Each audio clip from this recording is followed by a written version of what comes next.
Hello বন্ধুরা, লোহার সিন্ধুকের এই পর্বে সবাইকে স্বাগত জানাই। ভারত বনাম বাংলাদেশ দুই প্রতিবেশী দেশ, যাদের রয়েছে ভিন্ন ঐতিহ্য, সংস্কৃতি আর প্রতিরক্ষা শক্তি। কিন্তু বর্তমানে যদি ভারত ও বাংলাদেশ একটি যুদ্ধে জড়িয়ে পড়ে, তাহলে কে জিতবে এবং এর কারণ কি হতে পারে? আমরা এই দুই দেশের প্রতিরক্ষা শক্তি, কৌশলগত দিক এবং আন্তর্জাতিক সহযোগিতার বিষয়গুলি বিশদে আলোচনা করব।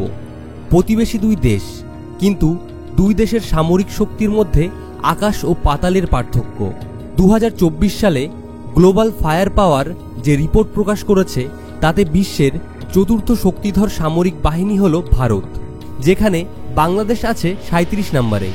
ভারত বিশ্বের অন্যতম শক্তিশালী সামরিক শক্তি।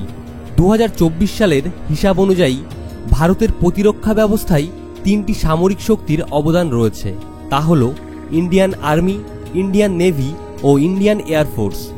অন্যদিকে বাংলাদেশ একটি উদীয়মান প্রতিরক্ষা শক্তি। যদিও ভারতের তুলনায় এটি ছোট, কিন্তু এর প্রতিরক্ষা ব্যবস্থার কিছু উল্লেখযোগ্য দিক রয়েছে। ভারতের ইন্ডিয়ান আর্মি, যার সক্রিয় সৈন্য সংখ্যা 14,50,000। অন্যদিকে বাংলাদেশ আর্মিতে সক্রিয় সৈন্য সংখ্যা রয়েছে 2,20,000। ইন্ডিয়ান আর্মিতে রিজার্ভ ফোর্স রয়েছে 1,15,00,000। বাংলাদেশ আর্মিতে রিজার্ভ ফোর্স রয়েছে মাত্র 60,000। গ্লোবাল ফায়ার পাওয়ারের রিপোর্ট অনুযায়ী ভারতের হাতে 4,614টি ট্যাঙ্ক আছে। রকেট আর্টিলারির সংখ্যা রয়েছে 702টি। ভারতের কাছে রয়েছে 1,51,248টি গাড়ি। সেলফ প্রোপেলড আর্টিলারির সংখ্যা রয়েছে 140টি। ভারতের হাতে আছে T-90 ভীষ্ম, জোরাবরের মতো ট্যাঙ্ক। সেই সঙ্গে ভারতের কাছে প্রচুর দূরপাল্লার ক্ষেপণাস্ত্র আছে। সর্বোপরি ভারত পরমাণু শক্তিধর দেশ। এদিকে বাংলাদেশ আর্মির অস্ত্রভাণ্ডারের নিরিখে ভারতের থেকে ধারে ভারে অনেক পিছিয়ে বাংলাদেশ। গ্লোবাল ফায়ার পাওয়ারের রিপোর্ট অনুযায়ী 320টি ট্যাঙ্ক আছে বাংলাদেশের হাতে। গাড়ির সংখ্যা রয়েছে 13,100টি। 27টি রয়েছে সেলফ প্রোপেলড আর্টিলারি। বাংলাদেশের রকেট আর্টিলারির সংখ্যা রয়েছে 71টি। এবার যদি আসি নৌবাহিনীর কথায়, তাহলে ইন্ডিয়ান নেভিতে ভারতের হাতে থাকা মোট অ্যাসেটের সংখ্যা হল 294টি। আছে 12টি ফ্রিগেট এবং 12টি ডেস্ট্রয়ার। ভারতের সাবমেরিন সংখ্যা হল 18টি। পেট্রোলিং ভেসেল রয়েছে 137টি। ভারতের কাছে আছে 2টি এয়ারক্রাফট ক্যারিয়ার, আইএনএস বিক্রমাদিত্য এবং আইএনএস বিক্রান্ত। এই দুটি জাহাজ থেকে যুদ্ধবিমান ওঠানামা করতে পারবে। সেই সঙ্গে ভারতের হাতে একাধিক পারমাণবিক শক্তিধর সাবমেরিন আছে।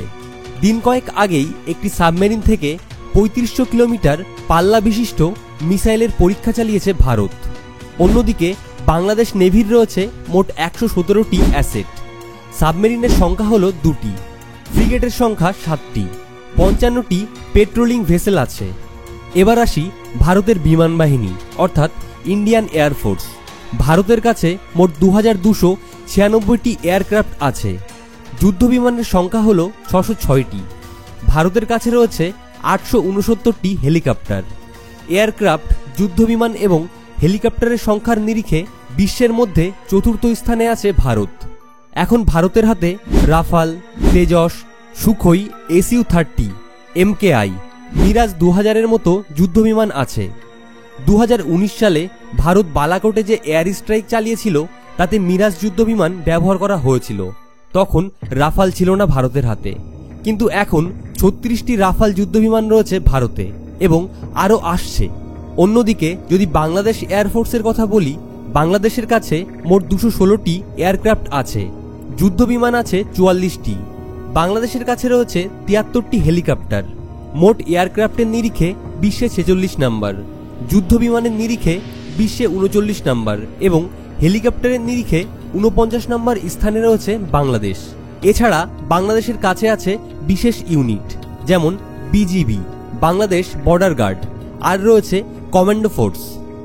অন্যদিকে ভারতের কাছে রয়েছে বিশেষ বাহিনী, special force, NSG, national security guard, MARCOS, নৌবাহিনীর এক বিশাল বাহিনী, আর রয়েছে গার্ড কমান্ডো ফোর্স, যা বিমান বাহিনীর বিশেষ একটি ইউনিট।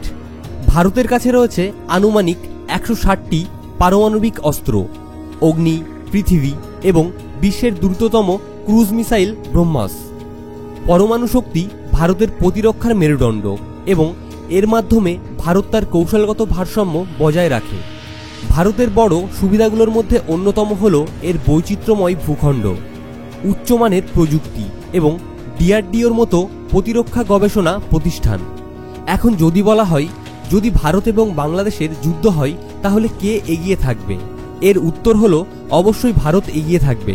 কিন্তু যুদ্ধজয় নির্ভর করে শুধু সামরিক শক্তির উপর নয়, বরং কৌশল, আন্তর্জাতিক সম্পর্ক এবং ভূখণ্ডের প্রভাবের উপর। ভারতের শক্তি বিশাল সামরিক শক্তি। ভারতের রয়েছে বিশাল সামরিক শক্তি, উন্নত প্রযুক্তি এবং বৃহৎ অর্থনীতি। এছাড়া রয়েছে নিজস্ব স্যাটেলাইট নজরদারি। অন্যদিকে বাংলাদেশের রয়েছে কৌশলগত অবস্থান, স্থানীয় জনগণের সমর্থন। তবে ভারতের সামরিক বাজেট এবং প্রতিরক্ষা সরঞ্জামের আধুনিকরণ বাংলাদেশ থেকে অনেক এগিয়ে। যুদ্ধের সময় আন্তর্জাতিক সহযোগিতা গুরুত্বপূর্ণ ভূমিকা পালন করে।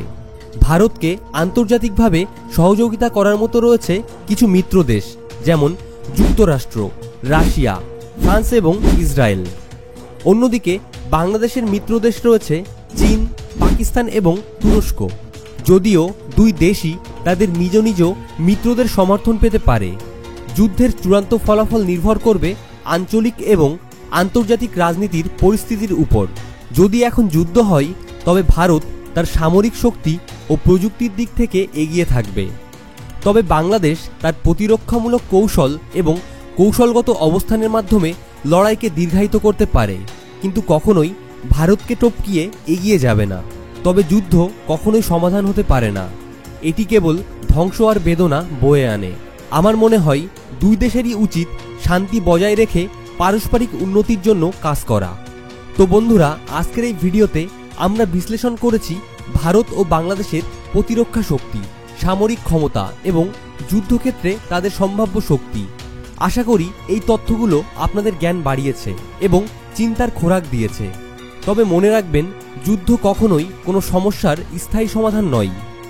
আমরা যদি ঐক্যবদ্ধ হয়ে শান্তি বজায় রাখার চেষ্টা করি তবে আমরা আরও উন্নত ভবিষ্যতের পথে এগিয়ে যেতে পারব। তাই যুদ্ধ নয়, শান্তি চাই, এই বার্তাই ছড়িয়ে দিন। ভিডিওটি যদি ভালো লেগে থাকে তাহলে অবশ্যই লাইক দিন এবং কমেন্টে আপনার মতামত জানান। আর বন্ধুদের কাছে ভিডিওটি শেয়ার করতে ভুলবেন না। লোহার সিন্দুক চ্যানেলটি সাবস্ক্রাইব করুন এবং পাশে থাকা বেল আইকনটি ক্লিক করুন যেন পরবর্তী আপলোড আপনি মিস না করেন। ধন্যবাদ, দেখা হবে পরবর্তী ভিডিওতে। It's not a game, it's a rich thing.